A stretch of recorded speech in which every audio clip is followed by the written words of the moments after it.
Doctor Zakir নায়েকের নাম আপনারা শুনেছেন। সে পর্যন্ত ভিডিও বার্তার মাধ্যমে বলতেছেন যে এই যে নিরীহ ছাত্রদের উপরে আপনারা জুলুম করবেন না, গুলি চালাবেন না। ডক্টর জাকির নায়েকের মতো মানুষ তিনিও পাশে দাঁড়িয়েছেন। আল্লাহু আকবার বলেন। ডক্টর জাকির নায়েক বলতেছেন এই ছাত্রদের আন্দোলনকে আপনারা মেনে নেন, নিরীহ ছাত্রদের হত্যা করবেন না, এই জুলুম করবেন না, গুলি করবেন না। ডক্টর জাকির নায়েক পাশে দাঁড়িয়েছেন। একজন দক্ষিণ কোরিয়ার ইউটিউবার দাউদ কিম, সে পাশে দাঁড়িয়েছেন। এইভাবে পৃথিবীর বিভিন্ন রাষ্ট্র থেকে, বিভিন্ন দেশ থেকে সোশ্যাল মিডিয়ার মাধ্যমে তারা বার্তা দিচ্ছে। কথা বলেন না কেন? কে বসে আছে? ভারতের নায়ক দেব, সে পর্যন্ত বার্তা দিচ্ছে। পুরো দেশটা কারাগারে পরিণত হয়েছে, যা খুশি তাই করতেছে, এদের বলার কেউ নাই। এই জন্য এই দুনিয়ার জমিনে যারা জালিম, যারা জুলুম করবে, এদেরকে আমার আল্লাহ ভালোবাসে। জোরে বলেন ভালোবাসে। এই জন্য এই জুলুম বন্ধ করুন, মানুষের মনের ভাষা বোঝার চেষ্টা করুন, মানুষের দাবি চাওয়াকে পূরণ করার চেষ্টা করুন। আল্লাহ আমাদের সঠিক বুঝ দান করুন। জোরে বলুন আমিন। আর একটু জোরে বলেন আমিন। কষ্ট হচ্ছে আপনাদের? বিরক্ত হয়েছেন আমার কথায়? তো এই জন্য আমি আপনাদের উদ্দেশ্যে যে কথা বলতে চাচ্ছিলাম, এই দুনিয়ার জমিনে যারা জালেম, যারা জুলুম করবে, এদেরকে আমার আল্লাহ রাব্বুল আলামিন পছন্দ করে। জোরে বলেন পছন্দ করে। আল্লাহ রাব্বুল আলামিন বলেন জালিম সম্প্রদায়কে আল্লাহ রাব্বুল আলামিন কখনো সৎ পথ প্রদর্শন করেন না, জালিমদেরকে কখনো আল্লাহ রাব্বুল আলামিন সফল হতে দেবেন না। বলুন আল্লাহু আকবার। এই দুনিয়ার জমিনে যারাই জুলুম করুক না কেন, এরা কোনোদিন সফল হতে পারবে না। আবু জেহেল সফল হতে পারে নাই, নমরুদ সফল হতে পারে নাই, ফিরাউন সফল হতে পারে নাই।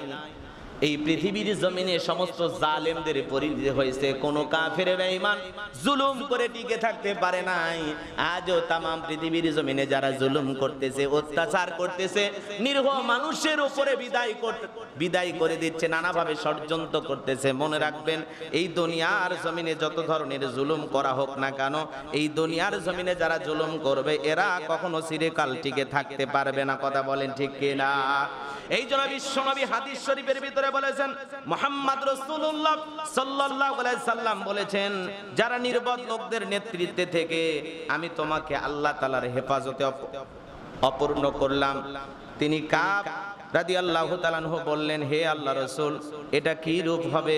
রাসূল আকরাম সাল্লাল্লাহু আলাইহি সাল্লাম বললেন, শীঘ্রই আমার পরে বিভিন্ন যুগে নির্বোধ এবং জালিম রূপে আমির শাসক আবির্ভূত হবে।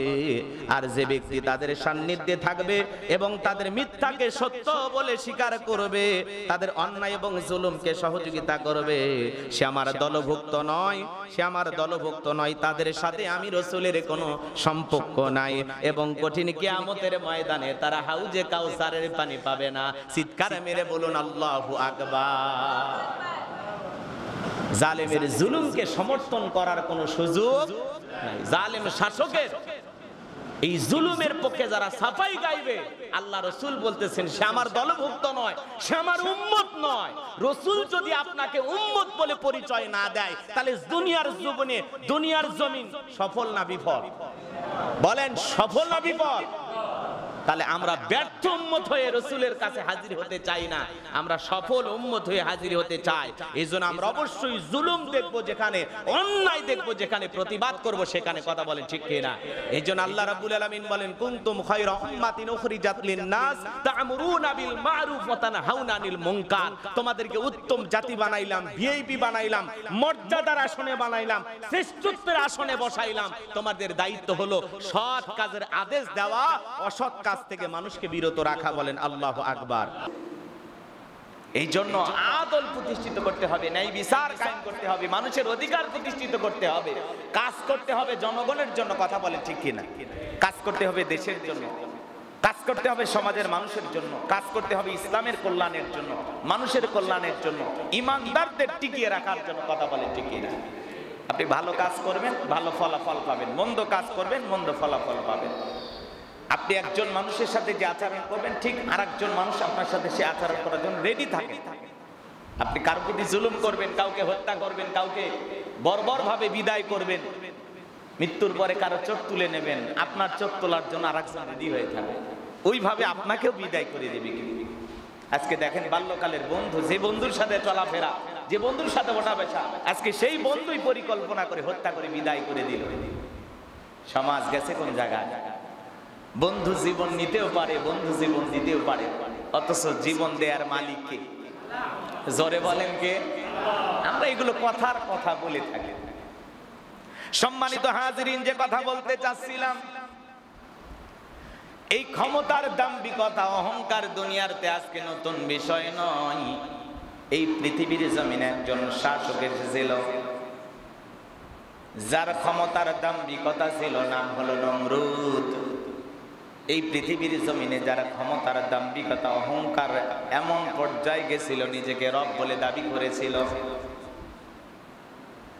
কথাগুলো গভীর মনোযোগ দিয়ে শুনবেন। ফিরআউন আর নমরুদের কাহিনী কিছুটা জায়গায় মিল আছে। আমি আপনাদের উদ্দেশ্যে যে কথাটা বলতে চাই, নমরুদ বাদশা বিশাল ক্ষমতার অধিকারী ছিল। এই নমরুদ পৃথিবীর জমিনে আগমন করেছিল আল্লাহর পয়গম্বর ইব্রাহিম আলাইহিস সালামের জামানায়। তখনও ইব্রাহিম আলাইহিস সালামের জন্ম হয় নাই। নমরুদ বিশাল ক্ষমতার অধিকারী, দাম্ভিকতায় এতটা দাম্ভিকতা ছিল, নমরুদ জীবন দশায় আসমানের দিকে পর্যন্ত চোখ তুলে তাকাইতো না। এত অহংকার ছিল নমরুদের। সেই নমরুদের ক্ষমতার কোনো প্রতিদ্বন্দ্বী ছিল না। নমরুদ বিশাল ক্ষমতার অধিকারী। ইরাকের পাশে বেবিলন এলাকার ক্ষমতাধর ব্যক্তি ছিল এই নমরুদ। বিশাল ক্ষমতার পাওয়ার ছিল তার। গভীর মনোযোগ দিয়ে কথাগুলো শুনবেন। নমরুদ বিশাল ক্ষমতার অধিকারী। রাতের বেলা একদিন বিবির সাথে ঘুমাইতেছিল, হঠাৎ করে একটা ভয়ঙ্কর স্বপ্ন দেখলেন। স্বপ্ন দেখে ঘুম থেকে চিল্লায় উঠলেন। বিবি জিজ্ঞাসা করে, স্বামী গো, কি ব্যাপার, আপনি কেন চিৎকার মারেন? দেখে বলে, বিবি তুমি তো আমার প্রাণের মানুষ, তোমার কাছে বলতে তো আমার কোনো লজ্জা নাই। সারা দুনিয়ার মানুষের কাছে আমি খোদা, তোমার খোদা। নকল খোদা বোঝেন নাই? ক্ষমতার দাম্ভিকতায় নিজেকে রব বলে দাবি করে, নিজেকে প্রভু বলে দাবি করে, খোদা বলে দাবি করে। সেই খোদা স্বপ্ন দেখে ঘুম থেকে চিৎকার মেরে উঠছে। বিবি ডেকে বলে, স্বামী চিৎকার মেরে উঠলেন, ব্যাপারটা কি? বলে, তুমি আমার প্রিয় মানুষ, কাছের মানুষ, প্রিয়তমা স্ত্রী, সহধর্মিনী, তোমার কাছে বলতে আমার কোনো বাধা নাই।